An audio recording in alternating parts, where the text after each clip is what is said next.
నమస్తే. మన గాంధీగిరి వార్తలకు స్వాగతం. రామగుండం పారిశ్రామిక ప్రాంత రౌండప్. ఈరోజు గాంధీగిరి అందిస్తున్న ప్రత్యేక వార్తలు చదువుతున్నది దయానంద్ గాంధీ. వార్తల్లోని ముఖ్యాంశాలు. MLA Makkhan Singh press meet. ఎన్నికల ప్రచారంలో మాజీ మంత్రి, మాజీ ఎమ్మెల్యే గోదావరికంలో నటుడు జనసేన సాగర్ వివరాలు. ఈ రోజు గాంధీగిరి వార్తలను సమర్పిస్తున్నది శ్రీకాంత్ కంటి దవాఖానా. కోల్బెల్ కు కంటిపాప, అన్ని వర్గాలకు వెలుగు కిరణం. డాక్టర్ శ్రీకాంత్ సారథ్యంలో వైద్య సేవల్లో శ్రీకాంత్ కంటి దవాఖానా. ఏప్రిల్ 15 నుండి ప్రతి గురువారం ఉచిత వైద్య నేత్ర శిబిరం. కంటి పొరకు ఆపరేషన్ 5,000 రూపాయలకే చేయబడును. లక్కం భిక్షపతి కార్యనిర్వహణలో శ్రీకాంత్ కంటి దవాఖానా, Lakshminagar, Godavarikhani. Phone number 8074911632.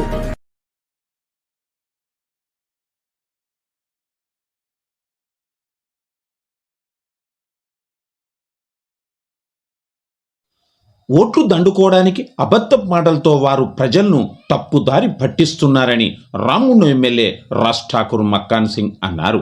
గోదావరికన్ లక్ష్మీనగర్లో వ్యాపారులతో, డాక్టర్లతో MLA సమావేశమయ్యారు. అనంతరం ఎమ్మెల్యే మక్కాన్ సింగ్ ప్రెస్ మీట్లో మాట్లాడారు. ఇక కూర్చుడు లేదని, కట్టుడే ఉంటుందన్నారు.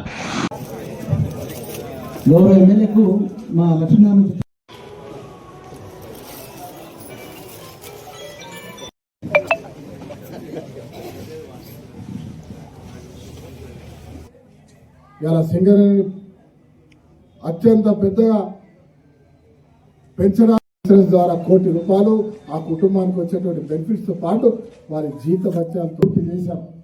ఇంకో వైపు కూడా 450 కోట్లతో ప్రారంభం చేయబోతా ఉన్నాం. ఇంటిగ్రేటెడ్ స్కూల్ 230 కోట్లతో కడతామా. గోదావరిలో ఉన్న ప్రతి ఒక్క లక్షలాది మంది చదువుతున్న స్కూల్ని అద్భుతంగా కడతాం.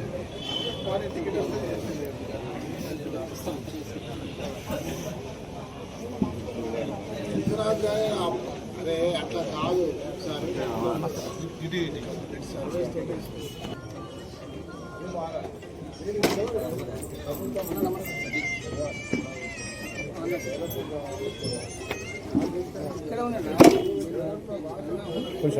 మా తోటి ఉన్నది ఇవాళ ఇందిరమ్మ ఇల్లు ఇస్తున్నది అని చెప్పి అంటా ఉంటే అది చూసి ఓడలేక ప్రతి వాడకి వెళ్ళి గల్లీలు తీసేస్తారని చెప్తా ఉన్నారు. ఈ వాళ్ళ తీసేస్తారు, కొట్టేస్తారని చెప్తా ఉన్నారు. మాకు పిచ్చి పట్టిందా, మీకు పిచ్చి పట్టిందా అని అడుగుతా ఉన్నారు. గల్లీలు తీయడానికి ఈ ప్రభుత్వానికి కానీ, ఇక్కడ ఉన్న మున్సిపల్ కార్పొరేషన్ కానీ ఆలోచన కూడా లేదు అని మీ ద్వారా ప్రజలకు తెలియజేస్తా ఉన్నా. మీరు ఓట్లు దండుకోవడానికి ఏది మాట్లాడలేక అబద్ధాలతో లేనిపోని కథలు చెప్తున్నారు. మీకు రేపు ప్రజలు ఖచ్చితంగా జవాబు చెప్తారనే అంశాన్ని మాత్రం చెప్పగలుగుతా ఉన్నా. ప్రజలకు నేను చెప్తా ఉన్నా ఒకే ఒక్క మాట. రమేష్ నగర్ నుంచి పోస్ట్ ఆఫీస్ వరకు రోడ్డు వెడల్పు చేస్తూ ఉంటాను. అక్కడ వెడల్పు ఆలోచననే లేదు అనే అంశాన్ని చాలా క్లారిటీగా చెప్తా ఉన్నాను. తర్వాత లోపల ఎక్కడో గౌరవ మాజీ శాసనసభ్యుడు ఉన్న రోడ్డు కూడా వెడల్పు చేస్తూ ఉంటాడు. ఆడ రోడ్డు ఎందుకు వెడల్పు చేస్తాం? అది ఎంత పెద్దగా ఉంది, ఆయన ఉండడానికి ఎక్కువ ఉన్నది. ఆడ వెడల్పు చేయాల్సిన అవసరం ఉన్నది. అది కూడా వెడల్పు చేస్తామని చెప్తా ఉన్నారు. ఎస్, తిలక్ నగర్ డౌన్ రోడ్లో బ్రహ్మాండంగా సెంట్రల్ లైటింగ్ పెడతామని చెప్పినాం. వద్దా? సెంట్రల్ లైటింగ్ పెడతా ఉన్నాం. అక్కడి నుంచి ఒడియా కాలనీ వరకు, ఆడ నుంచి అడ్డగుంట దారొచ్చే వరకు బ్రహ్మాండంగా చేస్తాం. ఆ రోడ్డు మీద డ్రైనేజ్ ఉన్నంత వరకు వెడల్పుగా రోడ్ వేస్తామన్నాం. ఆడ ఎవరు ఇల్లు లేవు, ఆడ సింగరేణి ప్రాపర్టీ ఇల్లు ఉన్నాయి. మీడియా మిత్రులు గమనించాల్సిందంటే అవన్నీ సింగరేణి క్వార్టర్సే. ఇటు వాటర్ ట్యాంక్ మొదలైతే right side, left side drain ఉంటుంది. నాకు పూర్తి అవగాహన. ఇటు సైడ్ డ్రైన్ ఉంటుంది, ఇటు సైడ్ డ్రైన్ ఉంటుంది, దాని పక్కకి వాటర్ ట్యాంక్ ఉంటుంది. ఆ వాటర్ ట్యాంక్ అయితే కొలగొట్టరు కదా, సెన్స్ ఉందా? అది ఇటు డ్రైన్ వరకు, ఇటు ప్లింట్ టు ప్లింట్ రోడ్ వేసి మధ్యలో మేము మార్కండే కాలనీలో కడుతున్నట్టుగా సన్నగా గ్రిల్ పెడుతూ, ఒక సెంట్రల్ లైటింగ్ పెడుతూ, ఆ డౌన్లో చీకటిగా అక్కడ అసాంఘిక కార్యక్రమాలు నడుస్తూ ఉన్నాయి. అక్కడ ఒక మేము స్కిల్ డెవలప్మెంట్ సెంటర్ పెట్టినాం, ముంగట ఒక పార్క్ చేసినాం. ముందట ఒక గ్రంథాలయం పెడతా ఉన్నాం. అక్కడ ఒక ఈ కోచింగ్ సెంటర్, ఉద్యోగాల కొరకు కోచింగ్ సెంటర్ పెట్టాలని నిర్ణయం తీసుకున్నాం. ఎలక్షన్ నుంచి లేకుంటే స్టార్ట్ చేసేవాళ్ళం. విపరీతమైన విద్యార్థులు వస్తారు. ఆ పార్కు, ఆ గ్రంథాలయం, దాంతో పాటు చాలామంది పెళ్ళైనటువంటి ఆడబిడ్డలు కూడా చదువుకోవడానికి పోతూ ఉంటారు, యువకులు పోతూ ఉంటారు, యువతులు పోతూ ఉంటారు. చీకటిగా ఉంది. సో అక్కడ సెంట్రల్ లైటింగ్ పెట్టుకుంటూ అటు అడ్డగుట్ట నుంచి వెనకకి నెట్టబోయేటటువంటి ఆల్రెడీ చాలా వెడల్పు ఉంది రోడ్డు. వాళ్ళు మర్చిపోయారేమో, వెనక వైపు చందర్ వాళ్ళ ఇంటి వెనక వైపు నుంచి మంచి సిమెంట్ రోడ్ వెడల్పుగా ఉంది. దాంట్లో వేస్తూ ఒడియా కాలనీ ముందు నుంచి మళ్ళా అడ్డగుట్ట వెనక నుంచి పాత ఎక్సైడ్ రైల్వే ట్రాక్ పక్క నుంచి అలా ఎక్సైడ్ క్రాస్ సైడ్ అడ్డకు మన హనుమంతుని గుడి జంక్షన్ వరకు అక్కడి వరకు రోడ్ ఎక్స్పాండ్ చేయాలంటే ఇప్పుడు రోడ్ వేయాలి. ఆ రోడ్ వేస్తూ ఉన్నాం. అవన్నీ కూడా లైట్లు పెడుతూ అక్కడ కూడా అద్భుతమైనటువంటి ఖాళీగా ఎవరైనా సరే అర్ధరాత్రి ఆ ప్రాంతంలో కొంచెం భయంగా తిరుగుతారు. ఆ భయం లేకుండా చేయాలని ఒక ఆలోచనతోటి ఆ కార్యక్రమం పెడితే అక్కడ కూడా చేస్తారని చెప్తున్నారు. ఇంకొకరేమో చెప్తా ఉన్నారు, ప్రకాష్ నగర్ 11th డివిజన్లో ప్రకాష్ ఉంటాడు, దానిలో మనం కూడా పట్టాం. ఆడ వెడల్పు చేయడానికి కాదు, ఆడ ఏం చేయడానికి కూడా ఉండదు. అలాంటి గదిలలో కూడా మాట్లాడుతూ ఉంటే అర్థం లేని మాటలు మాట్లాడుతూ ఎక్కడ పడితే అక్కడ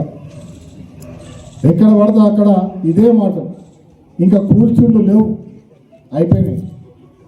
ఇంకా కూర్చుండ్లు లేవు, ఓన్లీ కట్టుడే మిగిలింది. కట్టుకుంటూనే పోతూ ఉంటాం, రోడ్లు వేస్తూనే ఉంటాం. బ్రహ్మాండంగా లైట్లు, నీళ్లు అన్నీ పెట్టుకుంటూ ఈ నగరాన్ని అద్భుతంగా చేస్తూ ముందుకు పోతామనే అంశాన్ని మీ ద్వారా రామగుండం ప్రజలకి ఎవరైతే అవాకులు చవాకులు చదువుతున్నారో వాళ్ళకి మేము జవాబు చెప్తా ఉన్నాం.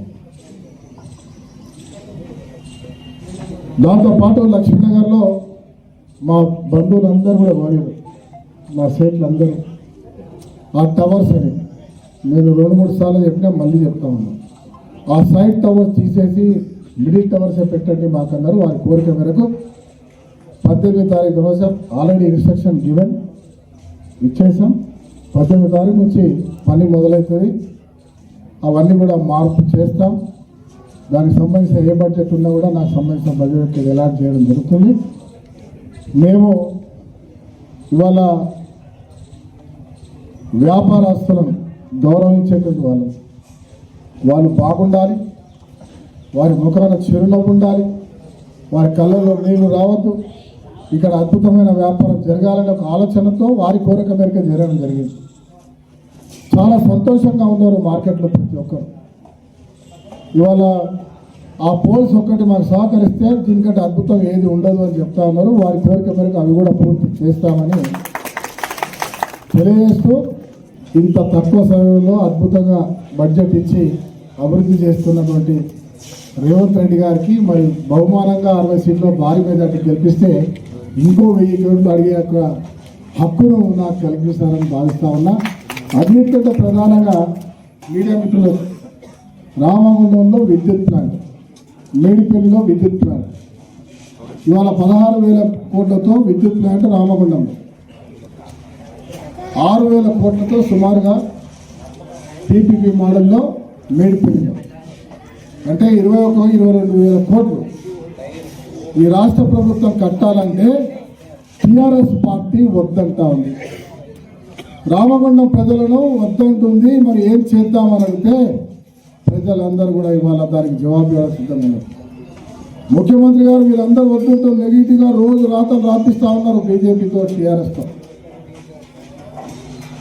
వారేమో యాదాద్రిలో బొగ్గు, నీళ్లు, భూమి ఏది లేని ప్రాంతాల్లో 70,000 కోట్లతో పెట్టిర్రు. ఈ రాష్ట్ర ఖజానాను మోసం చేసారు, దోపిడీ చేశారు.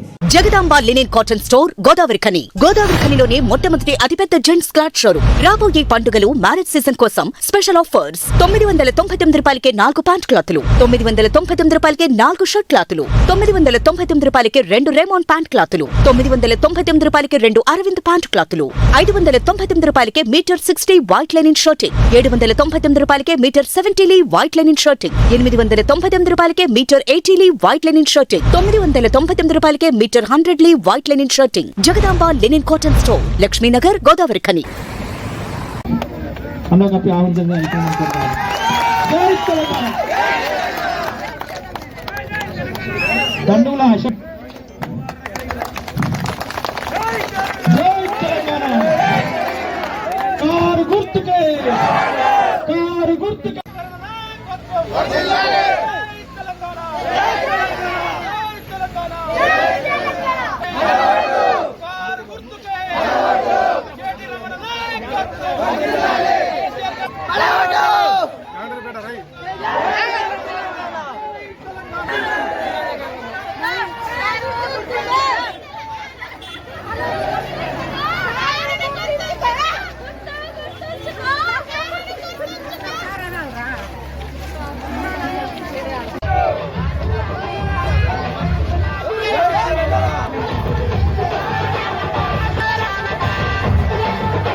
సమర్థవంతమైన పాలన బీఆర్ఎస్తోనే సాధ్యమని మాజీ మంత్రి కొప్పుల ఈశ్వర్, మాజీ ఎమ్మెల్యే కోరకంటి చందర్ అన్నారు.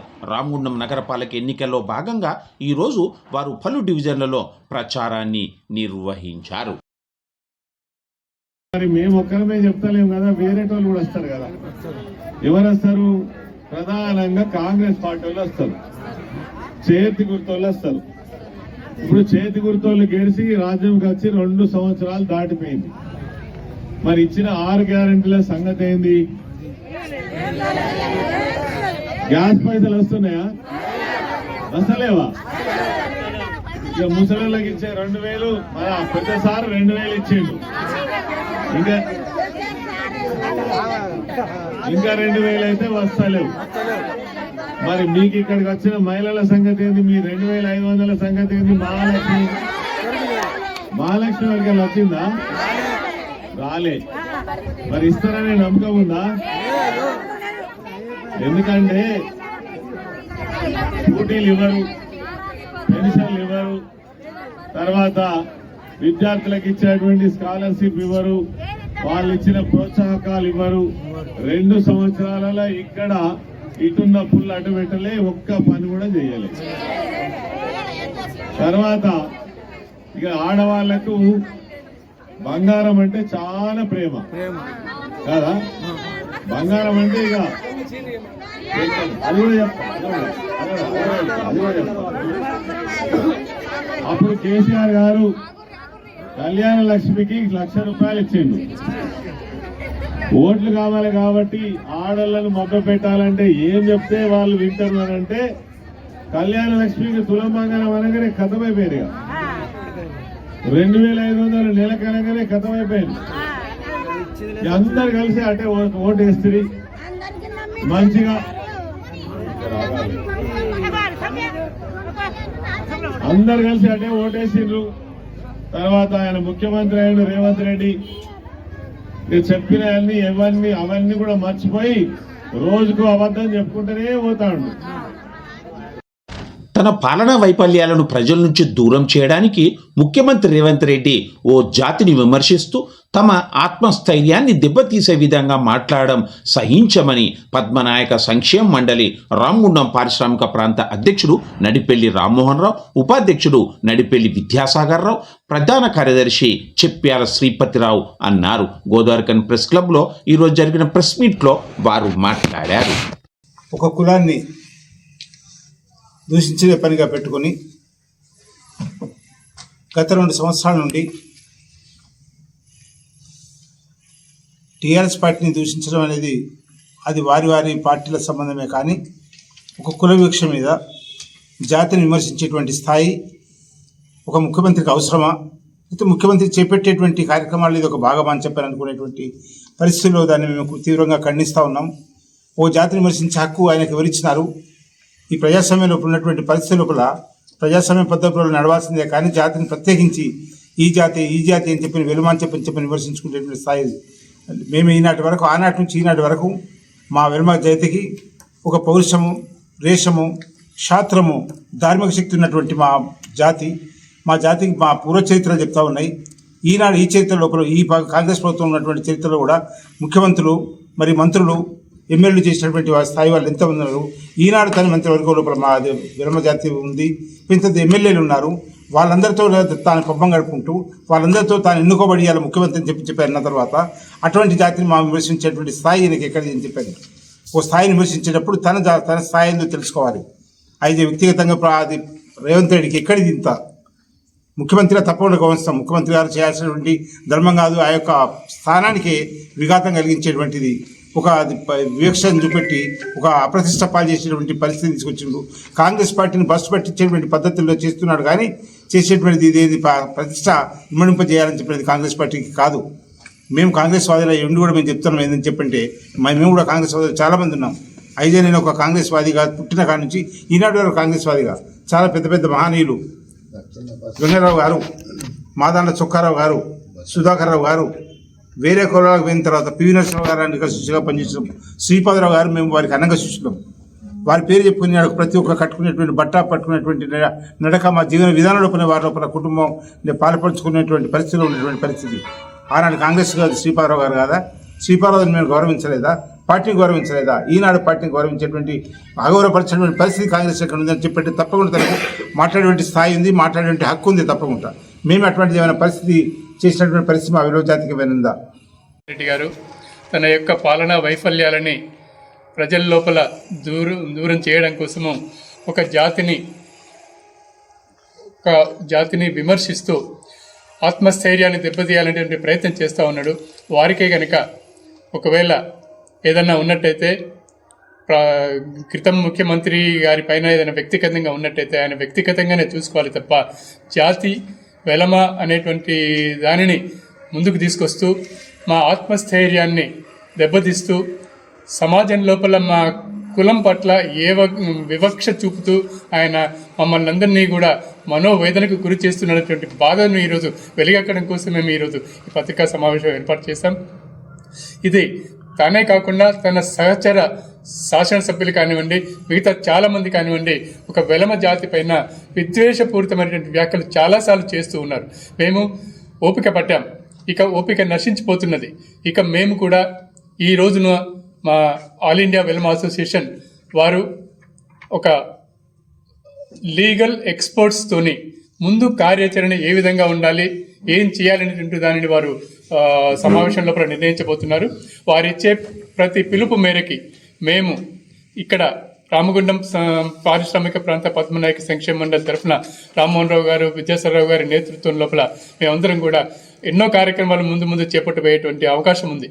ఎందుకనంటే పిల్లిని కూడా గదిలో బంధించి కొట్టడానికి ప్రయత్నం చేస్తే ఏమవుతుంది, చివరికి ఎవరైతే కొట్టడానికి ప్రయత్నం చేస్తారో ఆ గొంతు పట్టడానికి కూడా ఒక వెనకాడదు. కాబట్టి మన గోదావరి ఖనిలో మొట్టమొదటిసారిగా శారదానగర్ ప్రభుత్వ డిగ్రీ కళాశాల గ్రౌండ్ నందు అతి పెద్ద జైంట్ వీల్, బ్రేక్ డాన్స్, టోరా, డ్రాగన్ ట్రైన్, చిన్నపిల్లల కోసం వాటర్ కార్ బోటింగ్, బౌన్సర్, ఇంకా మహిళా మనుల కోసం అన్ని రకాల ఫ్యాషన్ స్టాల్స్ అనగా జ్యువెలరీ స్టాల్స్, క్రోకరీ ఐటమ్స్, అన్ని రకాల తినుబండారాలు, ఢిల్లీ మసాలా పాపడ్, అందరూ విచ్చేసి చల్లని సాయంత్రం వేళ కుటుంబ సభ్యులతో ఆనందంగా ఆహ్లాదంగా గడపండి. విచేయండి ఎగ్జిబిషన్ శారదానగర్ ప్రభుత్వ డిగ్రీ కళాశాల గ్రౌండ్, గోదావరి ఖని. ప్రతిరోజు సాయంత్రం 4 గంటల నుండి రాత్రి 10 గంటల వరకు తప్పక విచేయండి.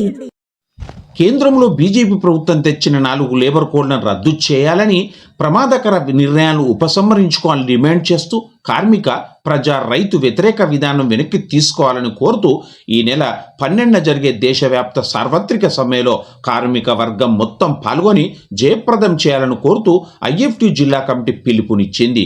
ఈరోజు భారత కార్మిక సంఘాల సమైక్య పెద్దపల్లి జిల్లా కమిటీ సమావేశం గోదావరిఖని ఐఎఫ్టీ కార్యాలయంలో జిల్లా అధ్యక్షుడు ఈ నరేష్ అధ్యక్షతన జరిగింది. అనంతరం ఈ నెల 12న జరిగే సమ్మె వాల్పూర్ పోస్టర్ను ఆవిష్కరించారు. ఈ సందర్భంగా ఐఎఫ్టి రాష్ట్ర అధ్యక్షుడు ఐ కృష్ణ మాట్లాడారు. ఈ సమావేశంలో నాయకులు బి అశోక్, చిలక శంకర్, ఈదునూరి రామకృష్ణ, ఐ రాజేశం, జి మల్లేశం, దుర్గయ్య, రాయమల్లు, బుచ్చమ్మ, పద్మ, రవికుమార్, కాంతయ్య, కొమరయ్య తదితరులు ఉన్నారు.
నాకు ఇంత ప్రేమనిస్తున్నందుకు మనస్ఫూర్తిగా, అంతేకాకుండా నేను ఇప్పుడు జనసేన వైనానికి కట్టుబడి 11 మంది అభ్యర్థులు పోటీ చేస్తున్నారు. దాంట్లో 44 డివిజన్ నుంచి అబ్బాయి.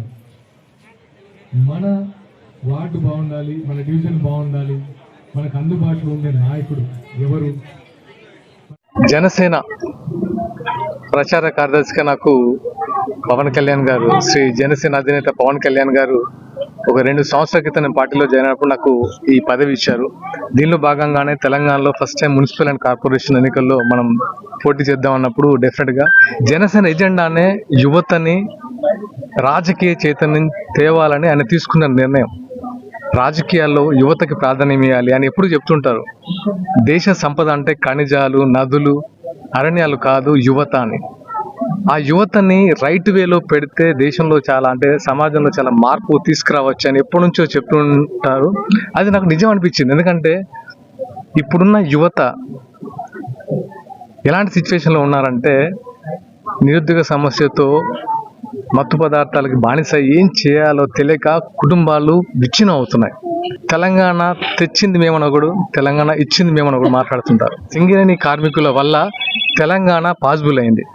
కానీ సింగరేణి కార్మికుల కుటుంబాల పరిస్థితి ఏంటి ఒకసారి ఆలోచించండి.